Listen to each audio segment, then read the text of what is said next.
Tribunal of Sri Lanka, held in Dublin, January 2010, it was established that war crimes and crimes against humanity were committed by the government of Sri Lanka from 2002, the beginning of the ceasefire agreements, to the moment of the sentence.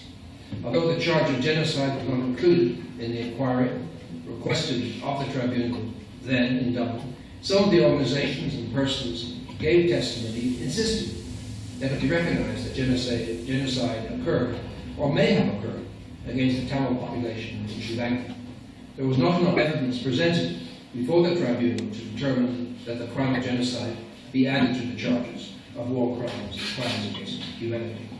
So the tribunal concluded that some of the facts presented should be investigated thoroughly as possible acts of genocide. Such facts include the following.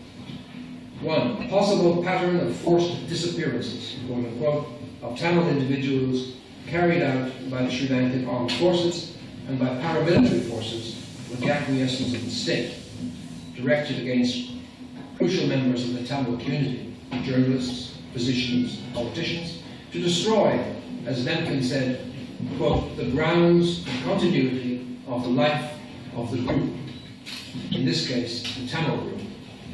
And 2, the persistence of the situation of the Tamil population in the IDP camps, the continuity of shootings, systematic rape and forced disappearances, the widespread destruction of infrastructure in those parts of the country where there is a concentration of Tamils, and the lack of food, medicine and other fundamental needs for the continuity of life of the Tamil people. At the same time, the Dublin Tribunal stated, the Tribunal acknowledges the importance of continuing investigation into the possibility of genocide. After 3 years of collecting evidence, and due to continuing of a serious situation regarding the Tamil population in Sri Lanka, the Irish Forum for Peace in Sri Lanka and the International Men I apologize for my appalling German pronunciation. Of Bremen request the second session of the PPT on Sri Lanka to deal with the accusation of genocide and regarding the complicity of other states in the commission of genocide in Sri Lanka. Now let me give you the complaints.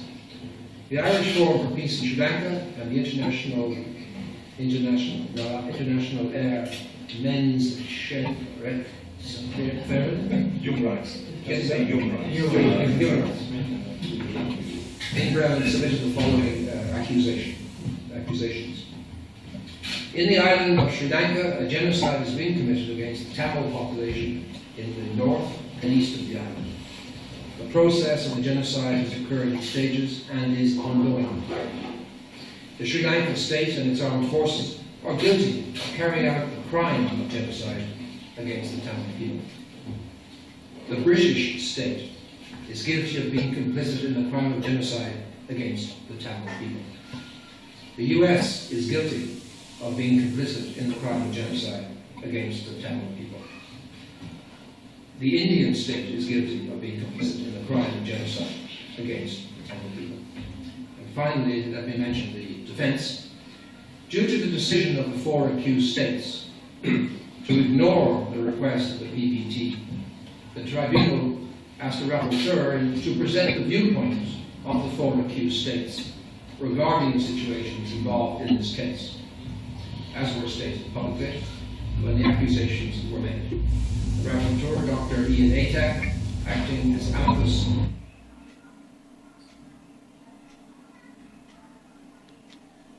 curiae, friend of the court, is assistant professor at the International Peace Studies, Irish School of Ecumenics, Trinity College in Dublin. Thank you. So now we will continue with the verdict. The verdict is a long document, so I will skip all the technicalities, most of the technicalities, to give you the main findings of the judgment. So the first question is the charge of genocide, and the first paragraph is why genocide. one of the main questions of this tribunal was to deal with the understanding regarding why the organizations involved in this case and many victims of the whole process have asked the PPT for a second session after the findings of the first sessions of the PPT in Dublin in January 2010, which established that war crimes and crimes against humanity were committed by the Sri Lankan state against the Tamil populations. What would be the importance for the victims of qualifying the facts they suffered as genocide, when in terms of possible actions beyond international and national bodies, the consequences would be somehow the same? For understanding the question, which is very common in many other historical situations, it is essential to comprehend that genocidal social practices are not only attempts to destroy individuals. Genocide is an attempt to destroy the identity of a group, alienating it from their experience and history, trying to strip them of the control over their own past, present, and future. The different stages of a genocide form a cycle, the central aim of which is to transform the society in which genocide takes place by destroying a way of life embodied by a particular group, and thus reorganizing social relations within the rest of the society. And the disappearance of the memory of the victims is an attempt to close the cycle. The recognition that the Tamil people were persecuted, harassed, and killed, not just as individuals, but as a group with its own identity, is fundamental in any attempt to confront the genocidal objectives of identity destruction. And it is also a way to ratify the right of self-determination of any people. So genocide is a social process. It is organization, training, practice, legitimation, and consensus that distinguish genocide as a social practice from other more spontaneous or less intentional acts of killing and mass destruction. Social practices are ongoing and under permanent construction. The author of the concept of genocide, Raphael Lemkin, said that genocide in essence is the destruction of the national identity of the oppressed group and the imposition of the national identity of the oppressor. So then we have a list of all the historical situations. It's very long, so I will skip. And then there is a reflection on the historical understanding of social processes in this historical case.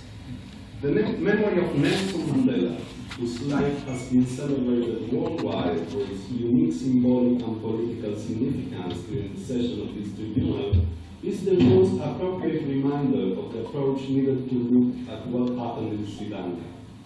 Like Mandela and the ANC, the Tamil national group tried to defend its identity and its self-determination, using non-violence inspired by Gandhi for many years.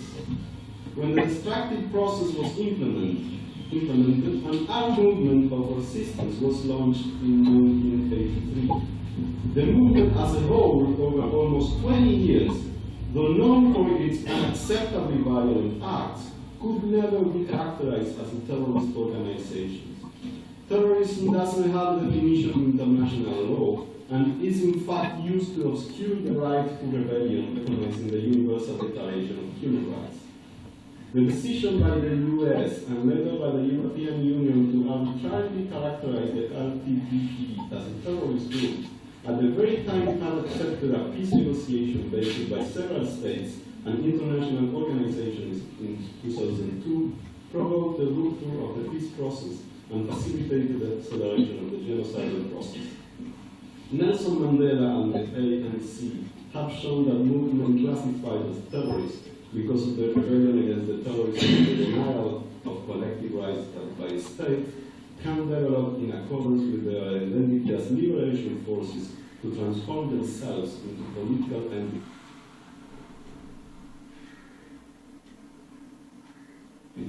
recognized by the international community. So now we're going to the legal elements of the crime of genocide.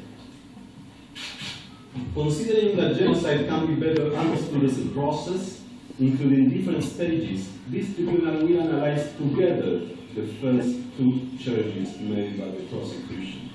That in the island of Sri Lanka, a genocide is being committed against the Tamil people in the north and east of the island, and that the Sri Lankan state and its armed forces are guilty of carrying out the kind of genocide against the Tamil people. So we have analyzed both charges together. Genocide means any of the following acts committed with the intent to destroy, in whole or in part, a national, ethnic, racial, or religious group as such. Killing members of the group, causing serious bodily or mental harm to members of the group, deliberately inflicting on the group conditions of life calculated to bring about its physical destruction, in whole or in part. Imposing measures intended to prevent birth within the group, forcibly transferring children of the group to another group. Regarding the acts, we consider that the proofs establish beyond any reasonable doubt that the following acts were committed by the government of Sri Lanka. A. Killing members of the group, which includes massacre, indiscriminate shelling, the strategy of herding civilians into so-called no-fire zones for the purpose of mass killings, targeted assassination of outspoken Tamil civil leaders who were capable of articulating the Sri Lankan genocide project to the outside world. Article 2b, causing serious bodily or mental harm to members of the group. Beyond the armed struggle phase, which provided cover for the most gruesome violations, all forms of sexual violence were prevalent. In the present post-war phase, due to the military rule of the Tamil homeland, all forms of these violations persist. Regarding the special intent or force specialis, there is a lot of technicalities, so we'll skip them. But the systematic and widespread nature and the scale of the atrocities committed were established in the first session of the PDP when it judged the Commission of Crimes Against Humanity. On the other hand, either the figures of the Muni-Baikal campaign and the statements of some Sri Lanka officers before and during the campaign are enough evidence to prove any and all of the different technical points I have developed by the 7 points. In the post-independent Sri Lanka, there have been several occasions criminal intent of the senior civilian, political, and military leaders of the Sri Lankan state expressed their intentions regarding the Tamil people. Most frequently, their intentions revealed through hate speech, school textbooks, and media, often citing mythological historical anecdotes. And then there is a lot of quotes we have during the sessions of the tribunal. Third, regarding the question of the group. Regarding the belonging of the victims to a particular national, ethnic, racial, or religious group population, the tribunal specifies that the victims are, in this case, the Ilam Tamils as a national group. According to both the objective and subjective approaches of the group accepted by the international criminal tribunals and by the International Court of Justice, the protected group is stable and permanent, sharing a common national identity as Ilam Tamils, objective approach. It is also perceived as such by the members of the group themselves. Ilam Tamil designation refers to the Tamils in the north and east of the island. Ilam Tamil identity emerged indeed as a result of the oppression that compelled the Tamils to assert their right to self-determination in their traditional homeland. The documents and the testimonies presented to the tribunal show clearly that the victims of this genocidal process is a group, has sought to preserve and protect its collective identity to the claim of its right to self-determination. The former Secretary General of the United Nations wrote in his letter to the President of the Security Council, "What makes crimes of massive murder and crimes against humanity genocide is the element of intention to destroy partially or totally a specific group. To constitute a genocide according to the dispositions of the Convention, crimes against a certain number of persons should be oriented against the collectivity or against those persons in function of their belongings to the collectivity. In the same way, the Special Rapporteur on the Project of Code of Crime Against Peace and the Human Kind Security in its fourth report declared the national group included many times ethnic groups, but the concept of nation doesn't coincide with the one of ethnic group and is characterized by the will of living together a common ideal, a common objective, and a common inspiration. It is clear that the main target of this particular genocide has been a human community, even if it was against the Tamil national group not constituting the whole of the Tamil group, but that part of it who expressed the will of living in common with common ideal, objective, and inspiration.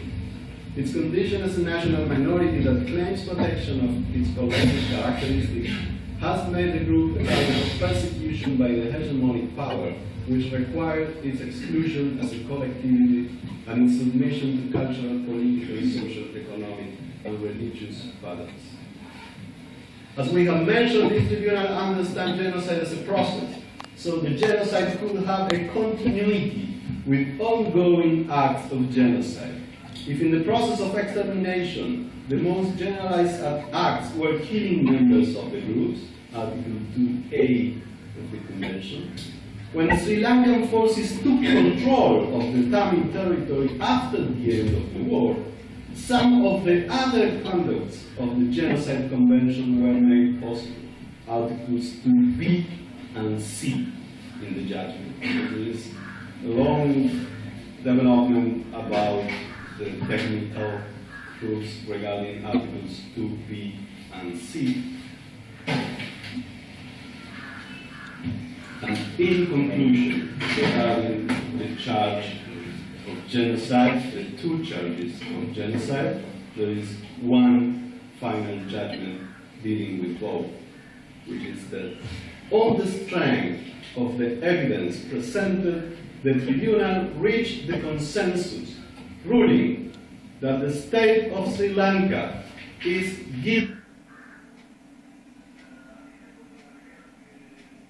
of the crime of genocide against Ilan Tamils, and that the consequences of the genocide continues to the present day with ongoing acts of genocide against Ilan Tamils. And now I will pass the floor to one of our judges to continue reading about the charges of complicity. When determined that the crime of genocide against the Ilan Tamils was committed by the Sri Lankan state and its armed forces, and that genocidal acts are still continuing, the tribunal now turns its attention to the remaining charges of the accusation, in which 3 other states, the United Kingdom, the United States of America, and India, are charged with complicity in this crime. Before addressing the specific charges, the tribunal first considers the general requirements for state complicity that must be met for such a determination to be made, recalling that these requirements may not be precisely the same as would be required by determination of complicity by individuals under international criminal law. This is a very technical point, and we go into some detail about the requirements for complicity by states. We also deal with the issue of the specific intent, the dolus specialis, as regards complicity. Having made these preliminary observations, the tribunal now goes on to consider the charges made in the accusation against the 3 states, and indeed whether any other states may have been and or are still today complicit in the crime of genocide committed by the Sri Lankan state and its armed forces against the Ilan Tamils. So firstly, we considered the alleged complicity of the British state. The tribunal was presented with documentary evidence and testimony that the British government was complicit in the crime of genocide against the Ilan Tamils long before the Liberation Tigers of Tamil Ilan was established in 1976, and right up to the final phase of Sri Lanka's state's decades-long war against the LTTE in May 2009. On the material evidence presented to the tribunal, the British government appears to be guilty of 2 out of the 3 distinct forms of complicity in genocide, which was spelled out in the Agiyes's case in Rwanda. Specifically, and I quote, complicity by procuring means, such as weapons, instruments, or other means used to commit genocide, with the accomplice knowing that such means would be used for such purpose. And 2, complicity by knowingly aiding or abetting a perpetrator of a genocide in the planning or enabling acts thereof. And we go on to explain how we see this. As early as April 1971, the British government was fully aware of the, quote, determination by Colombo to, quote, eradicate any insurgents in the then Ceylon. This policy of supplying arms to the government of Ceylon, later Sri Lanka, disregards its own official knowledge about Colombo's determination to eradicate any insurgents. And this, namely the leftist, at the time JVP, Sinhalese rebel group, a decade before the First Ceylon War was launched by the LTTE in 1983.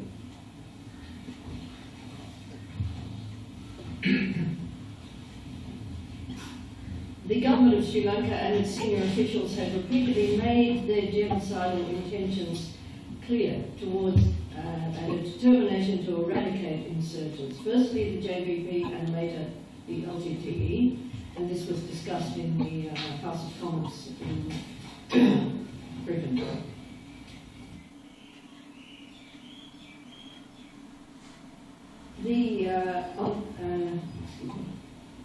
Historically, and right up to the last phase of the war against the Tamils in May 2009, irrespective of who was in power in Colombo and other external developments, Britain's policy towards Sri Lanka, including its internal affairs, has been solely anchored in its dogged pursuit of British strategic and commercial interests.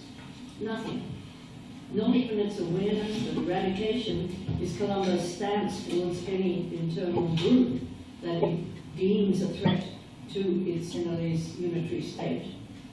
Be they leftist Sinhalese or Tamil self-determination seekers, has altered this British policy. Britain's primary strategic interests in Ceylon or Sri Lanka concern Trincomalee, a deep sea harbour which is crucial for its Royal Navy. In wake of the British-French-Israel invasion of the Suez Canal in 1956, when London and Colombo were engaged on negotiations about the withdrawal of the Royal Navy facilities from Ceylon, the British Admiralty wrote that it was essential to have Trincomalee. We could not bring destroyer reinforcements from Singapore. We could not reach Aden without refueling at Trincomalee at that time. Again, in 1971, the Foreign Secretary emphasised the vital importance of Sri Lanka to Britain's interests for the Indian Ocean shipping lanes. In formulating our future policy towards Ceylon, we should therefore consider the cost of an actively hostile Ceylon. In terms of its effect on the stability in the southern continent and security in the shipping lanes, this would be damaging to important British interests. My conclusion, therefore, is that we must continue to do what we can to maintain a satisfactory bilateral relationship with the Ceylon government. Maintaining a satisfactory relationship with Colombo would require that Britain aid the central state, namely the Sri Lankan Armed Forces, in their regard mission to eradicate any security threats to that central Sinhalese Buddhist unitary state. Importantly, the eastern part of the Trincomalee harbour came to be under the control of the LTTE. Because the government of Sri Lanka did not desire mediation and long adopted a policy of eradication, Britain apparently opted to aid and abet Colombo discreetly, as they said in some of their documents, when the latter made a request to the British government for military and security training of its officers. In 1983, the year when the LTTE became an under assistance group, Sri Lanka police requested the UK's assistance in training security troops in 16 different fields, including paramilitary training for counter-insurgency operations and commando operations training. The British Foreign and Commonwealth Office replied, "We should like to help the Sri Lankan government discreetly as much as we can with these."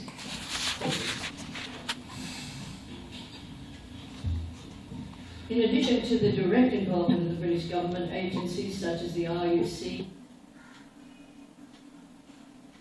the Royal Ulster Constabulary, and the British Army, the Channel Islands-based British mercenary firm Keeny Mini Service, or KMS, and its members, who were some former British Special Forces, SAS, were involved in training Sri Lankan troops. The official website of the Sri Lanka Police Special Task Force records that the KMS was training them. Among the subjects taught were tactics adopted by riot squads, weapon training, firing practices, counter-terrorism, search, handling of explosives, mapping, etc. Britain's assistance to the government of Sri Lanka in the latter's attempts to build up its security, military, intelligence and police capacity vis-à-vis the LTTE continued right up until the final phase of the war in May 2009. According to the FCO's own record, in April 2006, the government of Sri Lanka formally requested UK assistance with security sector transformation in the following areas: higher defence, security policy development, intelligence and policing. A year before the final phase of Colombo's war against the Tamils, the Royal Navy in Britain was training one of President Mahinda Rajapaksa's sons, according to the Sri Lanka Daily News. We then move on to the alleged complicity of the United States. The United States of America has had a deep structural relationship with Sri Lanka, starting with a defence agreement with Ceylon in 1951. The Voice of America relay station, with 500 acres, has the capacity to reach much of the Asian region. US involvement deepened after 1977, when the pro-US United National Party passed new discriminatory laws, notably the Prevention of Terrorism Act, and followed by the 1981 anti-Tamil pogroms and 1983 Black July. Since the 1950s, US military reports identified Tricomali as an available naval military base, although there was no official acknowledgement as such. The Indo-Sri Lankan Accords of 1987 insisted that Tricomali or any other port in Sri Lanka would not be available for military usage in a manner prejudicial to the interests of India. In 1982, Vernon Walters, Ambassador at Large and former head of the CIA, visited Sri Lanka in order to establish an Israeli interest section within the US Embassy in Colombo to facilitate Israeli military involvement. As a result, the Sri Lankan Special Task Force, known for its brutality, were trained by Mossad and Shin Bet. In the